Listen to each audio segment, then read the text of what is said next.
તો કેમ છો બધા મહાદેવર મિત્રો? તો આજે હું જઈ રહી છું મેલડી માતાજીના મંદિરે. તો હું ને ભાભી નીકળી ગયા મેલડી માતાજીના મંદિરે દર્શન કરવા માટે. તો ચાલો જઈએ.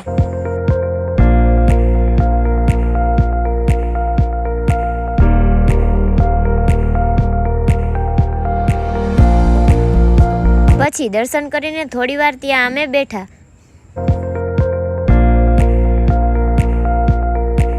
પછી ત્યાંથી નીકળીને હું સીધી તૈયાર થઈ ગઈ. લાગુ છું ને એકદમ મસ્ત. તૈયાર થઈ ને પછી હું ભાઈ ને ભાભી નીકળી ગયા અમે ગરબા રમવા માટે. તો ચાલો પાછા પહોંચી જઈએ સૈયરમાં. તો હું પહોંચી ગઈ સૈયરમાં ગરબા રમવા માટે. બસ આટલી જ વાર હોય.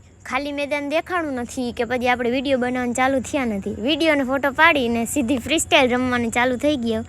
ફ્રીસ્ટાઇલ સિવાય કંઈ આવડતું નથી. કહેજો મને કેવું રમવું, કેમ કે આપણે ફ્રીસ્ટાઇલ અને તાલીરાસ બસ પંચિયામાં થોડુંક આવડે, બાકી આવડતું નથી. તો